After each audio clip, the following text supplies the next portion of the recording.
Che c'è? Che c'è? Che c'è? Lo vuoi pure tu? Vabbè, aspetta però, aspetta. Un morso e poi andiamo a preparare, Un morso.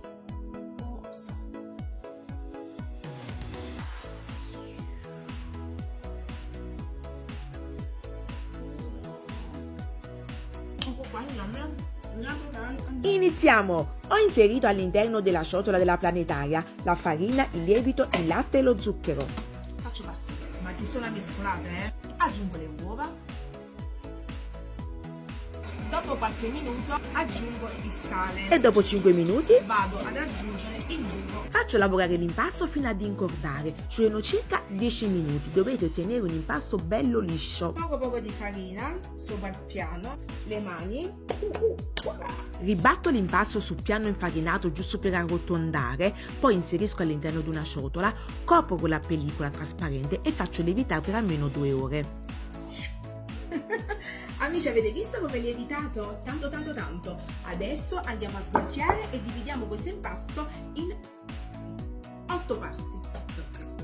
Ma lo adoro sto fatto, impazzisco. Comunque divido l'impasto in 8 parti. Stendo ogni pezzo su un piano infarinato con l'aiuto di un mattarello, cercando di renderlo più sottile possibile. E lo sistemo su carta forno. Lo spennello con il burro fuso, mi raccomando, è freddo.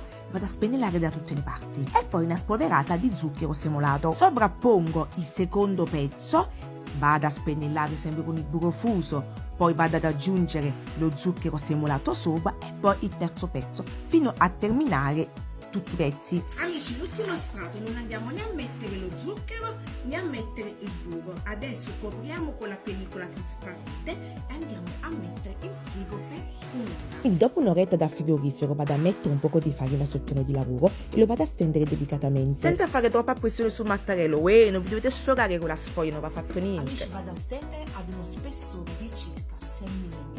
Divido la sfoglia in 2 parti e vado a ricavare i classici triangoli del cornetto. Com'è bello il suo interno, guardate, ma soprattutto, ma quanto è elastico questo impasto, vedete? Tiro e non si spezza. Vabbè, abbi molti artigiani, arrotola i cornetti, arrotola, vai. Comunque, dopo aver arrotolato i cornetti, li vado a sistemare su una teglia ricoperta da carta forno e faccio lievitare. Me ne accorgo che sono lievitati perfettamente perché guardate, traballano. Li vado a spennellare con un mix di uova e latte e poi dritto nel forno. E voilà! Amici belli, per essere un cornetto con una sfogliatura shue, io direi si può fare o no? Li preparo spesso sia in questa versione sia nella sfogliatura classica, ma devo dire sono buoni entrambi. Cornetto fatto in casa?